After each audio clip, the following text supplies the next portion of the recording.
Hello, everyone, and a massive welcome back to Deep Dive, the English podcast. I'm your host, Emma, and as always, we are here to take you below the surface of the English language. We aren't just swimming in the shallow end today. We are going deep into what actually matters. That's right. I'm Jack, your co-host and fellow explorer. And Emma, I am really excited about today's topic because I think it addresses the #1 complaint we get in our emails. You know the one. Jack, I studied English for 6 years in school. I know the grammar rules, but when a cashier asks me a simple question, I freeze. Exactly. It is the classic analysis paralysis. Today, we are focusing on how to speak English in real situations. This is English for beginners who want to move past the textbooks and start actually communicating. We're going to cover the specific phrases, the mindset, and the cheat codes native speakers use that nobody teaches you in school. I love that term, cheat codes, because that is what it feels like. Real-life English is fast, it's messy, and it rarely follows the perfect subject-verb-object structure you see on a chalkboard. Right. So before we jump into our first scenario, let's talk about the key words for today. If you are searching for how to improve your English conversation skills, or how to overcome the fear of speaking, or even just daily English dialogue examples, you're in the right place. We are going to simulate real life. And we're going to act it out, right? Even the embarrassing parts? Especially the embarrassing parts, because making mistakes is how we learn.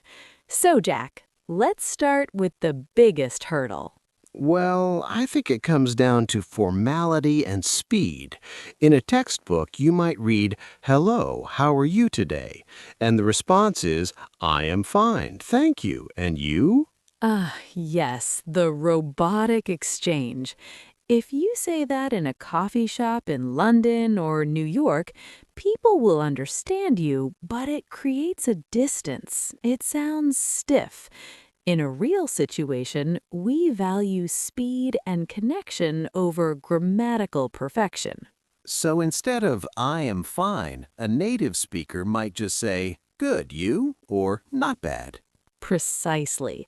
Today, we're going to break down 5 specific situations: the coffee shop, meeting someone new, asking for help, shopping, and dealing with misunderstandings. We're going to give you the scripts you need to survive and thrive. I'm ready. I've got my imaginary coffee cup ready. Let's dive in. Part 1. The coffee shop. Ordering and customizing. Okay, scenario 1. The coffee shop. This is the ultimate test for beginner English speakers. It's noisy, there's a line behind you, and the menu is complicated. It is high pressure. I remember when I was learning French, I would rehearse my order in my head 1,000 times. Un café, s'il vous plaît. And then I'd get to the counter, and the barista would ask me a question I didn't expect, and my brain would just shut down. That happens to everyone. So let's look at the school way to order versus the real way. School way. I would like to buy a cup of coffee, please. It works, but it's long. It sounds like you're in a play from the 1950s. Exactly. Here's the real situation script. The most common phrase we use is, "Can I get?" or "I'll have." Can I get? That's interesting, because technically you're asking if you have the ability to get it, but it's just the standard polite way to order. Yes. Let's role play. I'll be the barista. Jack, you're the customer. You want a medium latte with oat milk. Go. Hi there, can I get a medium latte with oat milk, please? Sure thing. For here or to go? To go, thanks. Anything else for you? No, that's it. Thanks. Okay, cut. That was perfect. Let's analyze that. You didn't say, I would like. You used, can I get? And I noticed you asked for here or to go. That's a classic phrase that confuses beginners. In the UK, they might say have in or take away, right? Yes, good distinction. US for here or to go. UK, eat in or take away. If you don't know this phrase, you will panic when you hear it. Also, notice how you answered the question, anything else? You said, no, that's it. That's it. That is such a useful phrase. It signals the transaction is over. If you just say no, it can sound a little abrupt or rude. No, that's it softens it. Now, let's make it harder. What if they don't have oat milk? This is where real-life English requires flexibility. Oh no. Okay, let's try. Okay, barista mode. Sorry, we're totally out of oat milk today. Almond okay? Okay, yeah, almond is fine. Actually, do you have soy? Yep, we've got soy. Okay, I'll do soy then. Thanks. Stop there. That was great natural flow. You used actually. Listeners, actually is a magic word. It signals you're changing your mind or correcting something politely. Actually, do you have soy? It buys you thinking time, too. If you're nervous, using filler words like actually or let's see makes you sound more fluent, not less. It shows you're thinking in English. One more tip for the coffee shop. If it's noisy and you didn't hear the price, don't just hand over a handful of cash. Right. What's the best way to ask for the price again? Simple is best. Sorry, how much was that? Notice the intonation. It goes up at the end. How much was that? And notice Emma said sorry at the start. In English-speaking cultures, especially the UK and Canada, and even the US, we use sorry as a softener. It doesn't mean you made a mistake. It just means, excuse me, I need you to repeat that. Part 2. Small talk and greetings. Beyond, how are you? Okay, so we have our coffee. Now we see an acquaintance or maybe a colleague walks in. This is the part that terrifies me, small talk. Small talk is the grease that keeps the social engine running. Many students hate it because they think it's fake, but in English culture, it is essential for building trust. The textbook interaction, hello, how are you? I am fine. Boring! And it stops the conversation dead. If I say, I am fine, where do we go from there? Nowhere. Exactly. In real situations, we want to leave the door open. Let's look at some alternative greetings. Instead of, how are you, try, how's it going? How have you been? What's up? Very informal. I love how's it going. It's friendly and casual. But how do I answer it? Do I tell them my life story? No, that's a common mistake. How's it going is just a greeting, not a therapy session. Good answers. Pretty good. You? Not bad. Busy though. You? Can't complain. How about you? Can't complain. I use that one all the time. It's very British. It means life is okay. I'm surviving. Let's role play a chance meeting. We're colleagues who haven't seen each other in a week. Hey, Emma. Long time no see. How's things? Hey, Jack. Yeah, pretty good. Just super busy with the podcast. How are you holding up? Oh, same old, same old. Just trying to get through the week. I hear that. Well, great to see you. You too. Catch you later. Analysis time. That was packed with native English idioms. First, long time no see. This is grammatically incorrect if you look at strict rules, but it is a fixed phrase we use constantly. And then you asked, "How are you holding up?" That's a great variation. It implies that maybe life is stressful or busy. It shows empathy. And your response, same old, same old. This is perfect for beginners to memorize. It means nothing has changed much. It's a very natural way to answer. And then I said, "Just trying to get through the week." That's a very relatable sentiment for anyone working a 9-to-5 job. Finally, the exit. You can't just walk away. You said, catch you later. Right, you need an exit strategy.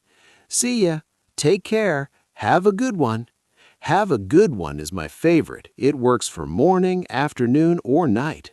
Yes, have a good one is the ultimate multi-purpose goodbye. If you only learn one goodbye phrase, learn that one. Part 3. Asking for clarification, the I don't understand toolkit. Emma, I think this next segment is the most important one for this entire episode. It is the fear of not understanding. Yes, you are in a real situation. Someone speaks to you at 100 miles per hour and you have no idea what they just said. The beginner reaction is often to just nod and smile. The nod of doom. I've done it. They ask a question, I nod, and then they look at me weirdly because they asked, "What is your shoe size?" and I just nodded. Exactly. We need to give our listeners a clarification toolkit. You need phrases that are polite but firmly ask the speaker to slow down or repeat. Don't just say, "What?" That can be rude. And "I don't understand" is okay, but it feels a bit helpless. Right. Here are the power phrases. Sorry, I didn't catch that. Could you say that one more time? I'm learning English. Could you speak a little slower? I love number 3. Being honest takes the pressure off. If you tell someone, "Hey, I'm still learning, could you slow down?" 99% of people will be nice about it. They will appreciate the effort. Let's practice this. I'm going to be a fast-talking train station attendant.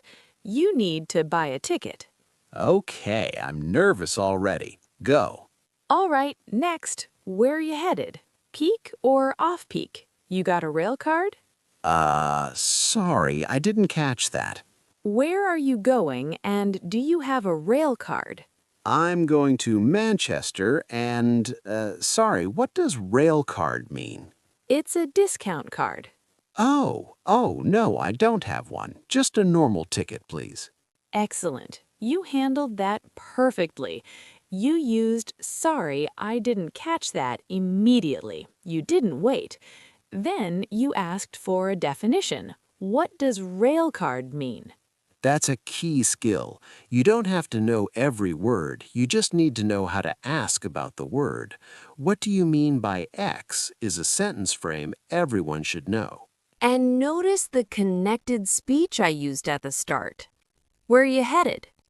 In a textbook, it's "where are you headed?" or "where are you going?" In real life, "where you headed?" Recognizing these sound patterns is part of listening comprehension. Another good one is, "Do you mean?"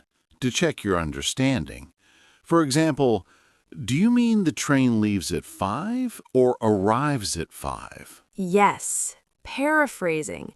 It confirms you understood correctly. So you're saying I need to transfer at the next stop? This makes you an active participant in the conversation, not just a passive listener. Part 4. Shopping and retail. Politeness and browsing. Okay, let's go shopping. I love buying clothes, but I hate when the shop assistant attacks me the second I walk in. Attacks is a strong word. They are just helping. But yes, the aggressive helpfulness can be overwhelming. Scenario: you walk into a clothing store. Clerk says, "Hi, can I help you find anything today?" If I say no, it feels rude, but I don't want help yet. The magic phrase is, I'm just looking, thanks. Or, I'm just browsing. I'm just browsing. That's the shield. It tells them, leave me alone, but I like you. Now, let's say you do need help. You found a shirt, but you need a different size. Don't say, give me a medium. Command imperatives are rude in English unless you're in the military. We need softeners. Could you check if you have this in a medium? Do you happen to have a medium? Do you happen to have is extremely advanced sounding, but easy to use. It sounds very polite and native. Let's role-play fitting room talk. Excuse me, Yes? How can I help? I'd like to try these on. Where's the fitting room? It's just in the back on the left. Hey, this is a bit tight. Do you have a size up? Let me check. Yes, here's a large. Thanks. After trying it, it fits great. I'll take it. Great role play. I'll take it. Not, I will buy this. I'll take it is the standard phrase for making the decision to purchase. And if I don't want it? This is awkward. How do I say no without making them feel bad? You say, it's not quite right, or I'm going to think about it. I'm going to think about it is the universal code for I am not buying this and I am leaving now. Exactly. It saves face for everyone. Also, let's talk about the payment counter. Cashier. Cash or card? Card, please. Cashier. Would you like the receipt? No thanks, you can throw it away. Or, yes, please, in the bag. Simple, quick interactions. One thing I noticed in the US specifically is the tax. The price on the tag is $20, but you pay $22. Beginners always get confused by this. Yes, always expect the sales tax at the register in the US. In the UK and most of Europe, the tax is included in the sticker price. Knowing this prevents that awkward, wait, why is it more expensive moment? Part 5. Asking for directions. Getting lost. I have zero sense of direction.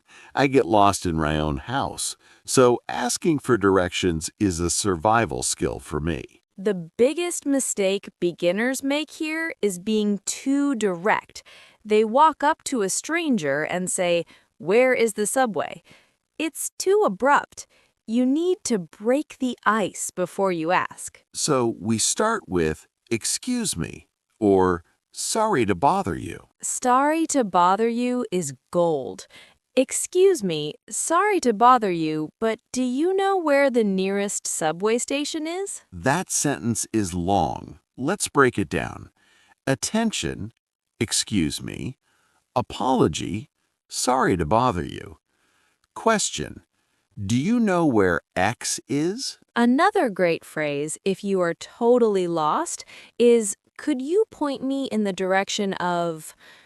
Could you point me in the direction of the city center? And what happens when they give you complicated directions? Go straight, turn left to the bank, then take a right at the statue.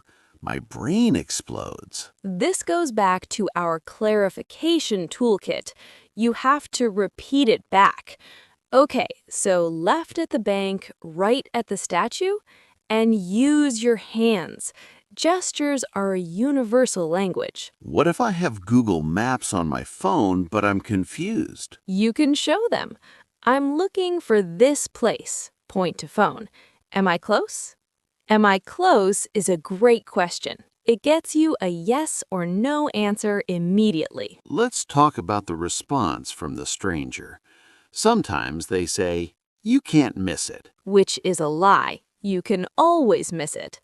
It's just around the corner. It's a stone's throw away, meaning very close. If you hear idioms like that, just focus on the hand gestures. Part 6. Making phone calls. The ultimate boss fight. Okay, we have to talk about the telephone. Talking in person is one thing, but talking on the phone, That is the final boss of language learning. You can't see their face, the audio quality might be bad. It's terrifying. It is intimidating, but there is a structure to phone calls that makes it easier. Most phone calls follow a strict script: greeting and identification, the reason for the call, the details, and the closing. Let's do a role play. I need to make a reservation at a restaurant. Okay. Ring ring. Hello, Pizza Palace? Hi, I'd like to make a reservation for this Friday. Sure. How many people? 4 people. And what time? 7 p.m. Sorry, we're fully booked at 7. We have a table at 8:30. Ah, that's a bit late. What about 6 o'clock? 6 o'clock works. Can I have a name? It's ABC, etc. Okay. Table for 4 at 6 p.m. this Friday. Anything else? No, that's great. Thanks. Bye. Okay, let's dissect that. I'd like to make a reservation. Memorize that phrase. It's the standard opener. Or, I'm calling to book a table. And notice the negotiation on time. You said, we're fully booked. That means full, no space. I used what about to suggest an alternative. What about 6 o'clock? Also, on the phone, spelling your name can be a nightmare. It's Jack, Jack. If you have a difficult name, be ready to use the NATO alphabet or common words. A as in apple, B as in boy. I always have to do that. J for Jack. Wait, that's my name. J for jellyfish. Maybe stick to J for July. Another phone tip, if the connection is bad, say, you're breaking up. I'm losing you. Do not say, your phone is broken. Say, you are breaking up. It refers to the signal. Part 7. Socializing. The what do you do trap. We're at a party now. We have our drink. We've said hello. Now comes the question every adult asks. So, what do you do? This is the standard social question in the West. It means, what is your job? The standard answer is, I am a job title. I'm a teacher. I'm an engineer. But we can spice this up, right? Definitely. I work in field. I work in marketing. I'm with company name. I'm with Google. Or if you are a student, I'm studying subject at university. And what if I'm in between jobs or unemployed? That could be awkward to say. Great point. You can say, I'm between jobs right now. Or I'm taking some time off. I'm looking for new opportunities in field. It sounds proactive and positive. And then the most important part of conversation, the bounce back. If I answer the question, I must ask it back. Yes, the conversation tennis match. Or simply, and you?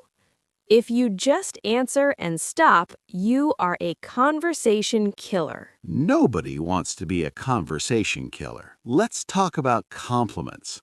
Compliments are great icebreakers. I love your shoes. That's a nice jacket. Yes, but keep it appropriate. Stick to clothing, accessories, or the event itself. The food here is great, isn't it? Great music, right? Avoid commenting on people's bodies if you don't know them well. That's a real situation safety tip. How do you accept a compliment in English? In some cultures, you have to deny it to be humble. Oh, this old thing, it's ugly. In English, just say thank you. Oh, thanks, I got it on sale. Or thanks, that's so nice of you to say. Accept it and move on. Refusing a compliment can actually make the other person feel awkward. Segment 8. Dealing with mistakes. The confidence mindset. We have covered a lot of scenarios today, but I want to circle back to the mindset. because even with these scripts, our listeners will make mistakes. They will say the wrong word, they will use the wrong tense. And that is 100% okay. Here's the secret. Native speakers make mistakes too. We stumble, we say we use the wrong word sometimes. The goal of speaking English in real situations is not perfection, it's communication. If you say, I buyed a coffee instead of I bought a coffee, will the barista understand you? Yes. Will they laugh at you? No, they just want to sell you the coffee. Most people are focused on themselves, not your grammar. I want to give our listeners a technique called shadowing. This is how you prepare for real situations. Find a podcast, like this one, listen to a short phrase, pause it, and repeat it exactly as you heard it. Copy the speed, the emotion, the pauses. So if I say, "Can I get a latte?" I should repeat it exactly. "Can I get a latte?" Exactly. Mimic the music of the language. This builds muscle memory, so when you're in the real situation, your mouth remembers what to do even if your brain is nervous. Another tip is narrate your life. When you're alone at home, talk to yourself. I am opening the fridge. I'm taking out the milk. Oh, we're out of eggs. It sounds crazy, but it works. It connects your thoughts to English words without the pressure of an audience. Part 9. Summary and Listener Challenge. We have covered a massive amount of ground today. Let's do a quick recap of the golden rules of real-life English. Rule 1. Politeness matters more than grammar. Using could you, please, and sorry goes a long way. Rule 2, keep it simple. You don't need complex sentences. To go, please, is a perfect sentence. Rule 3. Clarify, clarify, clarify. Don't be afraid to say, I didn't catch that.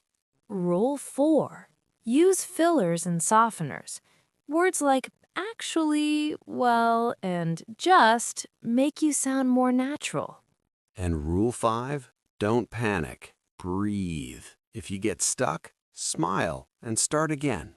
Now, for this week's Deep Dive Challenge, we want you to take one of the phrases we learned today and use it. If you are in an English-speaking country, go order a coffee using "Can I get?" If you aren't, find a speaking partner or even talk to your mirror. Practice the coffee shop role play. Record yourself on your phone. Listen to it. We would love to hear your stories. Did you have an awkward moment? Did you successfully navigate a difficult conversation? Let us know in the comments or email us. And remember, every mistake is just a stepping stone to fluency. You cannot learn to ride a bike without falling off a few times. You cannot learn English without saying something silly occasionally. So true. Embrace the messiness. Thank you so much for listening to Deep Dive, the English podcast. If you found this helpful, please subscribe and leave us a review. It helps us reach more learners like you. And check out the show notes for a full transcript of today's role plays so you can practice reading along. Until next time, keep diving deep. See ya! Bye.